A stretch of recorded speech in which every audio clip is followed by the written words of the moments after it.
Well, happy Halloween, everybody. Welcome to the show. I'm just going to start off by saying I do feel shame, okay? I've been doing 20 years of television. This is the first year I have not dressed up for Halloween, and I apologize. The week got away from me. I don't know what to do. Listen, I'm not going to make excuses. I didn't dress up. But my first guest, she dressed up in the theme that we're going to be talking about here today. Sandora is back from a Cultivated Art. She's also a certified landscape designer. Welcome back. Thank you. Great to have you here. You're dressed as a... Garden lady. A garden lady. Okay. I bring the dressed up garden as a with host. me. There you go. See, we're both on theme. Perfect. Today, we're going to talk about how to, I guess, prepare for the fall. Because last time you were on, we thought about doing that. And then something else came up, but you said we have to do this one because this is probably one of the main things you get asked about all the time. I certainly get asked a lot lately about what do I do to tend, because people have gone from sort of conventional gardening where you do all this cleanup in the fall and you take everything away. Right. And now we're trying to garden more ecologically, and people are like, I don't think I'm supposed to do anything. Am I allowed to do anything? And they're actually really nervous about doing anything in the garden. Right. So yes, there are some things there's some things you should be doing this time of year, Okay. and then there's certainly some things you can be doing this time of year. On the should, yes. You should be clearing leaves off of drains, off of walking surfaces, anywhere they can be presenting a slip hazard, Okay. or that they can be interfering with rainwater.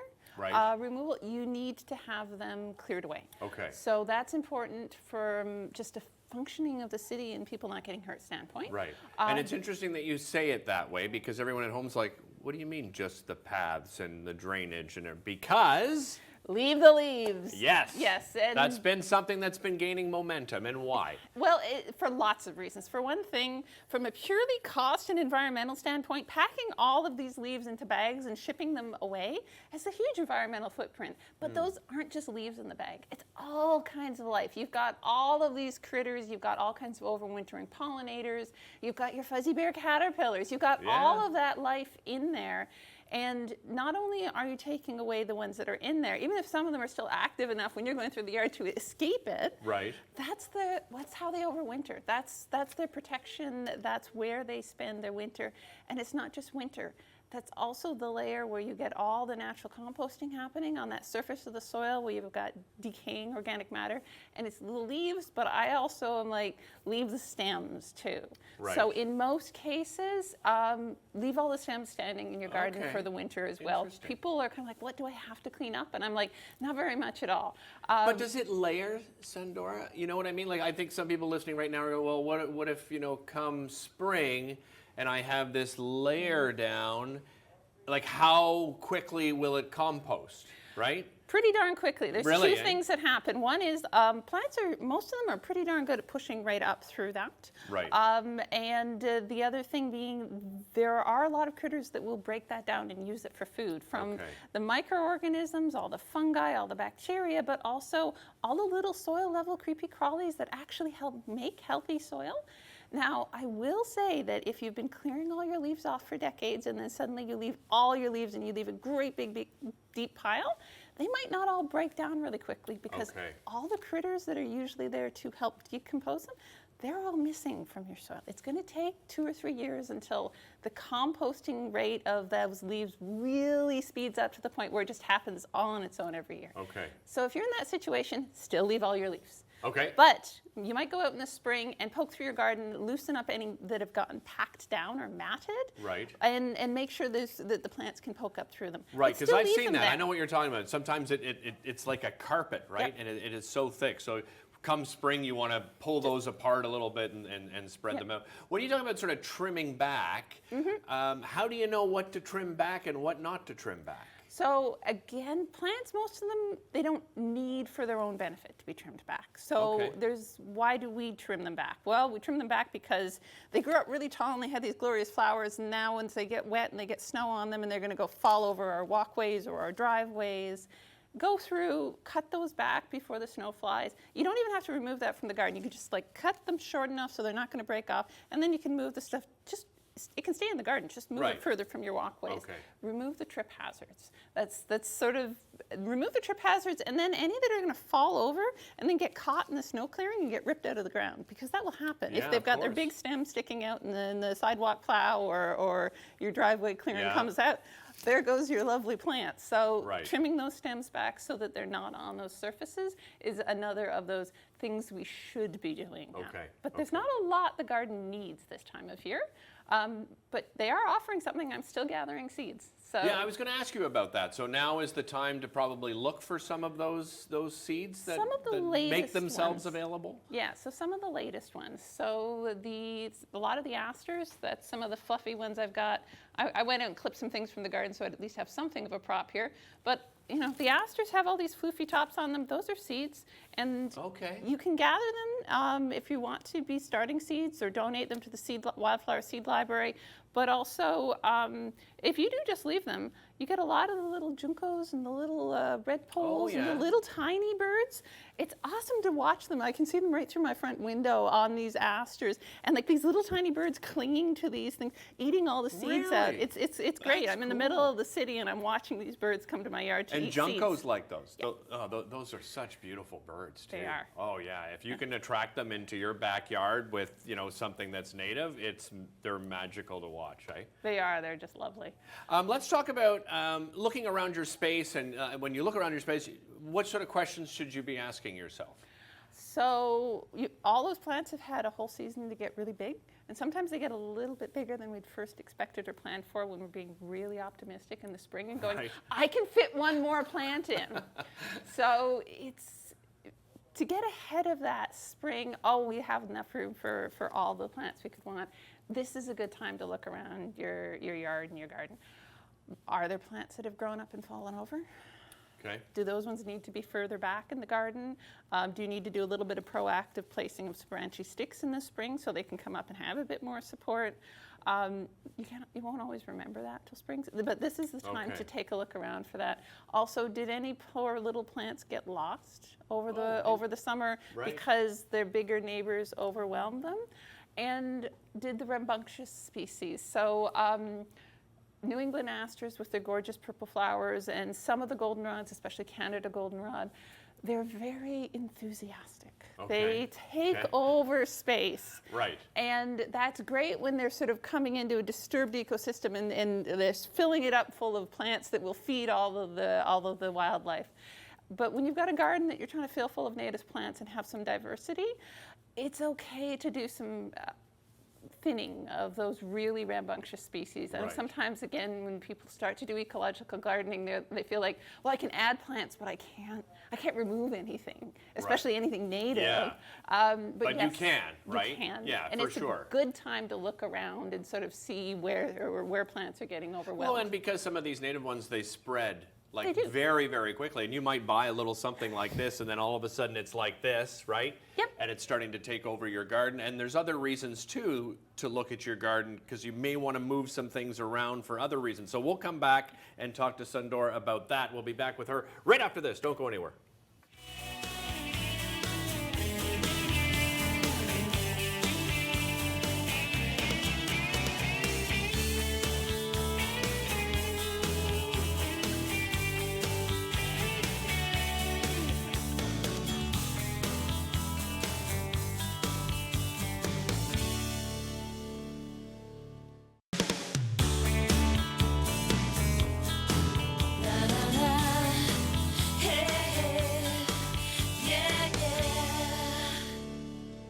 Back talking gardening with Sundora from A Cultivated Art, and we finished off talking about looking at your space and figuring out, and part of the importance of that is some things may need to be moved for various reasons. What are some of those reasons? Let's finish off with that.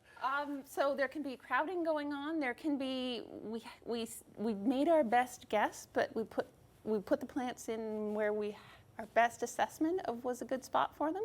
But sometimes after some observation, we conclude that maybe wasn't a spot that plant was happy, or that plant is like so happy that they're a lot more rambunctious and vigorous than we expected, and they just need to be over with the rambunctious species. So there's often some sorting out we need to do as the gardens start to mature and the plants start to interact with each other. And will some of the plants, perhaps now that they've grown maybe a little bit taller and you've got some shorter ones, maybe the sun starts getting blocked and that plant that you thought needed sun is now in the shade? Is that part of the idea as well?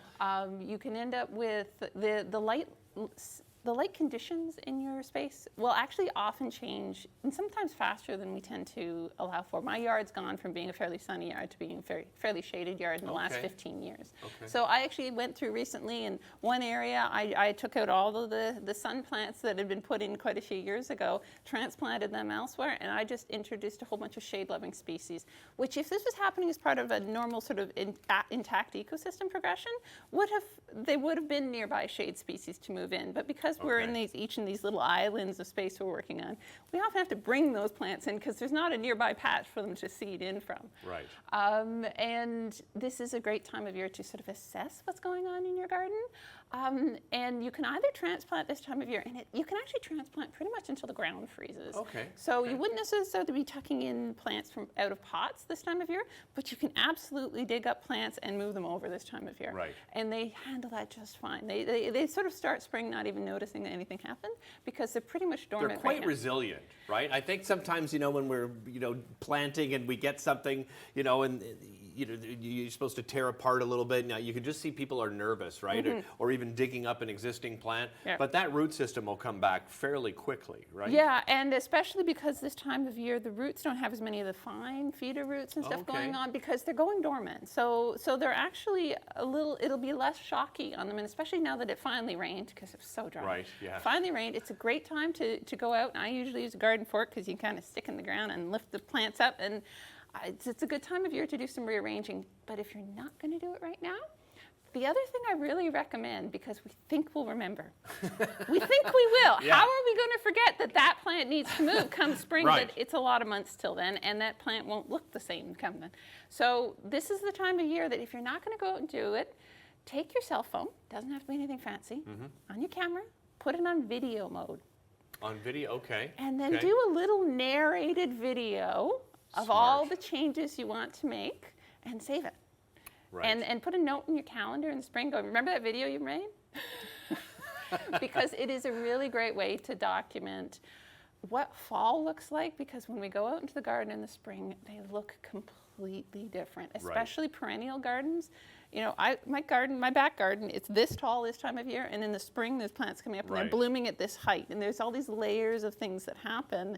And in the spring, sometimes it's hard to believe that it's a little overpacked. Well, from an ecosystem standpoint, it's not overpacked, but there's a few plants that would be happier elsewhere, and I'm going to move those over, and I'm going to tuck some more species in because I can never resist adding some more species.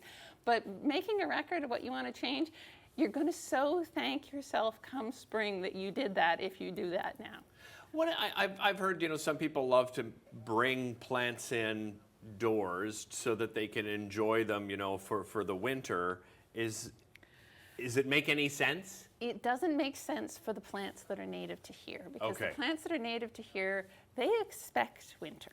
Right, and they're not happy without winter, actually. They need to go dormant and have their freeze cycle and then come back up with fresh growth. And in the spring, the day lengths aren't right, the humidity's too low in our houses, for various reasons to do with some things germinating too quickly and unexpected times when I had some winter sowing that I started and then I didn't get them outdoors, and 2 days later a plant that was supposed to require winter stratification sprouted.